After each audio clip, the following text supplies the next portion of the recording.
Hola, hola. Bueno, ¿qué tal? ¿Cómo vais con esta con esta asignatura? A ver, tengo que decir que, si es que ya lo he dicho, que se hace pesada, pero de verdad es súper fácil. Yo diría de pegarle unas cuantas leídas al temario, escuchar algo, los vídeos y demás y empezar a hacer test, porque la verdad es que es bastante fácil. Este tema, el tema 3, es un tema bastante importante. Hay que tener bastante claro los conceptos de este tema porque se van a repetir mucho a lo largo de toda la asignatura, pero no es complicado, ¿de acuerdo? No es nada complicado. Así que, bueno, vamos, ¿vale? Vamos a ver la validez de las conclusiones de la investigación. Es decir, va a haber varias cosas en las que la investigación puede patinar o no puede patinar en función de cómo esté diseñada y vamos a verlas. ¿Qué ocurre? Que a partir de ahora, los próximos temas, lo que vamos a ver es los distintos tipos de diseños de investigación. Entonces, cada uno, por sus características, va a patinar en unas cosas o va a patinar en otras, ¿de acuerdo? Entonces, si tenemos esto bastante claro, nos va a ser más fácil luego detectar, sobre todo porque hay que tener en cuenta que en el examen hay una parte que es completamente práctica, que nos ponen una investigación y tenemos que, de esa investigación que está, digamos, el informe está entero, pues tenemos que sacar nosotros algunas conclusiones, sacar información y demás, ¿vale? Y una de ellas pues va a ser qué tipo de validez, ¿no? Tiene o qué tipo de validez no tiene. ¿De acuerdo? O sea que vamos a ir con la primera, que es la validez de constructo, ¿vale? Entonces, ¿qué ocurre? Claro, ya habíamos hablado, aquí en psicología vamos a hablar mucho de constructos, de cosas que por definición no se pueden medir, como por ejemplo la motivación o el nivel de ansiedad o este tipo de cosas, ¿no? Entonces, la validez de constructo se refiere a si esto, precisamente el constructo, está bien construido o no está bien construido, ¿vale? Entonces, lo primero que nos dicen es que tenemos que delimitarlo bien. ¿Y cuáles son las amenazas que nos podemos encontrar? Pues, por ejemplo, una falta de comprensión o una definición inadecuada, esto viene un poco con lo que acabo de decir, ¿vale? Elegir de forma incorrecta las variables que van a definir ese constructo, que no deja de ser, pues, definir mal el constructo, ¿vale? Y luego, una cosa importante, un concepto importante es este de reactividad, ¿vale? Es decir, ¿qué es reactividad? Cuando tú sabes que te están observando y actúas para que tu conducta se adecue a lo que se espera de ti. No estás haciendo realmente lo que quieres hacer o lo que tú harías en condiciones normales, digamos en condiciones como de libertad, sino que como sabes que te están observando, pues haces lo que crees que deberías hacer, ¿de acuerdo? Vale, entonces, ¿cómo podemos evitar esta reactividad? Pues podemos planificar formas de contacto con el participante, podemos minimizar las intervenciones que existen entre investigador y paciente, ¿vale? Esto, uno de los métodos es el de ciego y doble ciego, ¿vale? Que vamos a ver más adelante. Podemos evitar un pretest que pueda dar pistas, un test que se pasa antes, ¿de acuerdo? Y de esta manera, bueno, pues no damos pistas a lo que quieren que respondamos, ¿de acuerdo? Podemos utilizar grupos de control, que se utilizan normalmente en las investigaciones, y podemos utilizar lo que había comentado, procedimientos de ciego y de doble ciego, ¿vale? De ciego significa que hay aquí, esto no lo tengo aquí apuntado, pero bueno, es que no, el investigador no está en contacto directo con el participante, ¿vale? O que no sabe, el investigador no sabe o la persona que pasa el test no sabe qué es lo que se está preguntando, ¿vale? O qué es lo que se está midiendo, no tiene ni idea. Entonces, no hay manera de sonsacar información. Y el doble ciego es que ni participante ni investigador conocen absolutamente nada sobre este tema, ¿vale? Bueno, pues esto es la validez de constructo. Vamos ahora con la validez interna. ¿Y a qué se refiere la validez interna? La validez interna nos habla del grado de seguridad que existe entre las variables escogidas, ¿vale? Es decir, si las variables que estamos escogiendo para hacer la investigación están bien relacionadas o no están bien relacionadas, ¿vale? El método experimental es el que más validez interna aporta. Esto es importantísimo, porque si sabemos esto, ya vamos a tener muchas pistas para responder a las preguntas, ¿vale? Entonces, validez interna, cómo se relacionan las variables y obviamente en el método experimental, que es digamos como el que está más diseñado, que está todo más medido, más controlado.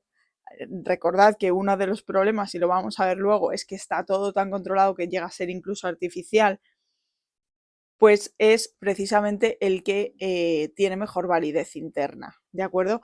Pero hay amenazas. ¿Cuáles son las amenazas de la validez interna?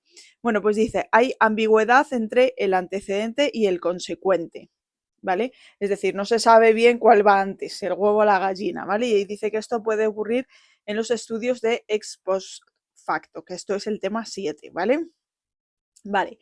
Dice también selección diferencial de grupos. No existe equivalencia entre los grupos, ¿vale? Puede haber pérdida de participantes, ¿vale? Y luego nos podemos encontrar el fenómeno de regresión a la media. Es decir, que los individuos que tienen valores extremos pueden producir valores intermedios si se les vuelve a evaluar, ¿vale? Y eso se podría atribuir a el tratamiento cuando realmente no es así, ¿de acuerdo? Vale, más problemas que nos podemos encontrar en la validez interna es la instrumentación, ¿vale? Que son las herramientas que utilizamos para medir a los grupos experimentales. Más cosas, historia. Esto se habla mucho, ¿vale? A lo largo de toda la asignatura. La historia son, además es pregunta de examen, esto de la historia, ¿vale? Son eventos que ocurren a la vez que el tratamiento y que pueden confundir los resultados, ¿vale? O sea, son cosas que a mí me pasan, ¿de acuerdo? O que han pasado y que, yo qué sé, no tienen por qué haberme pasado solo a mí, pueden haber pasado en general a todas las personas que están evaluando, pero que están fuera de la investigación. Pero como le ha pasado a todas las personas, se convierte en una variable extraña que habría que controlar y que si no se controla, se llama efecto historia y estaríamos teniendo en cuenta que a lo mejor el tratamiento que estamos empleando está funcionando y realmente está funcionando porque se les ha dejado un descanso, porque yo qué sé, no venían las fotocopias de los test. Y entonces ese descanso ha hecho que estén más descansados y que todo funcione mejor. Y creemos que a lo mejor es por el tratamiento. Yo qué sé, se me está ocurriendo, ¿no? ¿Vale? O sea, ese efecto historia habría que controlarlo y pertenece a la validez interna. Otro que también se ve mucho en la asignatura y que suele entrar también en pregunta de examen es el efecto maduración, ¿vale? El efecto maduración se refiere a la evolución en el desarrollo de los participantes, ¿vale? Pues yo qué sé, si hacemos un estudio que abarca muchos años y lo hacemos con niños, pues obviamente el niño que empezó el estudio no va a ser el mismo que 5 años después, aunque sea la misma persona, pero yo qué sé, ya todo el proceso de maduración de la persona pues ha hecho que cambie, ¿no? Y eso puede modificar también nuestras conclusiones y puede llevarnos a tomar decisiones erróneas, ¿vale? Otra cosa, repetición de pruebas, ¿vale? En este caso se produciría efecto aprendizaje y luego la reactividad, que ya lo hemos visto antes, ¿no? Que es hacer lo que se espera de ti cuando alguien te está observando, ¿vale? Esto sería validez interna. Vamos a ver ahora validez de conclusión estadística, ¿vale? Que es la seguridad de hacer correctamente los cálculos, es decir, de no liarla, de no calcular cosas que no deberíamos calcular o de no calcular exactamente como teníamos que calcular, ¿vale? Bueno, ¿cuáles son los errores que podemos cometer aquí? Esto no es materia de esta asignatura como tal, pero sí que lo vamos a ver en las próximas asignaturas de estadística, ¿vale? Y es lo que se llama error de tipo 1, que se define, es que hay que estudiárselo así, se define como rechazar la hipótesis nula cuando es cierta, ¿vale? Y error de tipo 2, aceptar la hipótesis nula cuando es falsa, ¿vale? Y luego están las amenazas de conclusión estadística, que pueden ser errores de medida, pues yo qué sé, pues eso, tener errores a la hora de tomar las medidas, no ser suficientemente pulcro o preciso, ¿vale?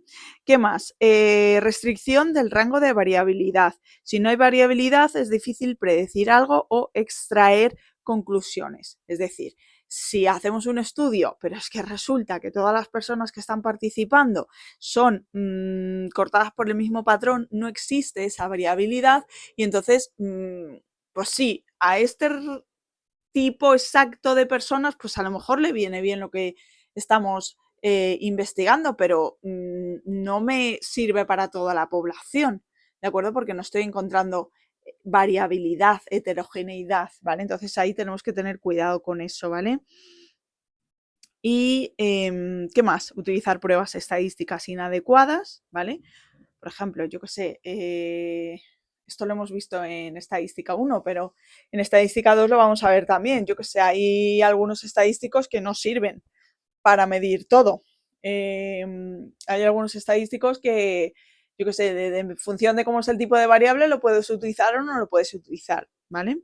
Y luego baja potencia estadística, es decir, que no sea capaz de detectar que existe una relación entre las variables.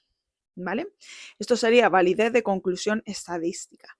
Bueno, vamos a ver la validez externa, que también le dan mucho juego aquí en la asignatura. Vale, la validez externa, ¿qué es? Recordemos que la validez interna es si las variables estaban suficientemente relacionadas, ¿no? Si existía relación entre las variables que habíamos escogido. Y ahora, la validez externa es, vale, ya tenemos conclusiones en el interior, vamos a sacarlas hacia afuera. Es decir, las conclusiones que yo he establecido para esta muestra sirven para toda la población. Puedo generalizar con las conclusiones que he sacado y eso sería validez externa, ¿vale? ¿Cuándo va a haber más validez externa? Cuando la muestra sea más representativa, obviamente. Cuanto más representativa sea la muestra, lo que estábamos hablando antes, ¿no? Cuanto más distintas sean las personas, si a la mayoría de las personas les sirve, les viene bien todo eso, pues es más fácil que yo pueda generalizar, ¿vale? Y también cuando se representen bien las situaciones reales. ¿Cuáles son las amenazas a la validez externa? Pues son interacciones del tratamiento con la situación de estudio. Cuando se dan situaciones poco naturales, alejadas de la realidad, y los resultados del estudio están influenciados por esto, ¿vale? Es decir, que las conclusiones que yo he sacado en mi estudio tienen mucho que ver con que el estudio estaba todo muy medido, muy poco real, muy, muy artificial, todo muy ortopédico, ¿vale? Entonces ahí pues estamos ante una validez externa, una amenaza a la validez externa, ¿vale? Y luego otra es interacciones del tratamiento con la composición de la muestra. Por ejemplo, la muestra si está formada por voluntarios. Esto hace que no se represente la realidad bien que se quiere estudiar, porque pues no estamos, no estamos estudiando verdaderamente a toda la población, sino solo a aquella que quiere participar y a lo mejor tienen un interés aparte. Véase los estudios que hacen en psicología social. Pues sí, tenemos un interés en que nos pongan un puntito más al final de la asignatura, ¿no? Y oye, pues quizá a lo mejor no somos los mejores, ¿no? También es verdad que hay veces que se hacen, digo, no somos los mejores para participar en la investigación.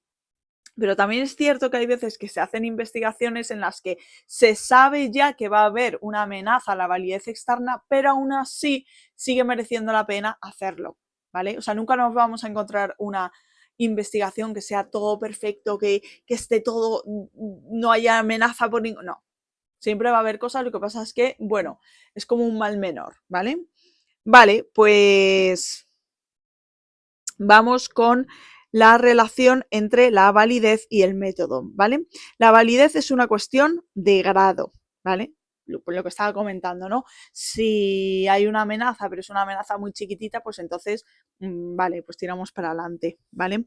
Un diseño no puede puntuar alto en todos los tipos de validez. Esto podría ser pregunta de examen, no la he visto, pero bueno, podría ser pregunta de examen. Entonces, ¿qué cosas tenemos que tener en cuenta? Pues que la validez interna es buena en diseños experimentales, lo hemos visto, pero es mala en estudios de encuesta, ¿vale? Porque ahí no se puede relacionar bien las variables. Los diseños cuasi experimentales pierden validez interna a favor de la validez externa, ¿vale? ¿Por qué? Pues porque los cuasi experimentales no se mide todo de una forma tan científica o tan de laboratorio, mejor dicho, no se mide todo de una forma tan de laboratorio y entonces, pues sí, es verdad que pierden validez interna, que a lo mejor la relación que existe entre esas variables no solo depende de esas variables, sino de que depende de otras variables externas y demás, pero es cierto que en cuanto a validez externa, pues sí que nos podemos fiar más porque pues eso no es algo tan ortopédico, ¿no? Y por último dice la validez externa es buena en diseños de encuesta, pero mala en diseños experimentales. Entonces, para que se nos quede, validez interna y validez externa están ahí un poco como confrontadas, ¿no? Cuando lo hacemos de laboratorio, validez interna buena, validez externa mala. Cuando lo hacemos de campo, validez externa buena, validez interna mala, ¿vale?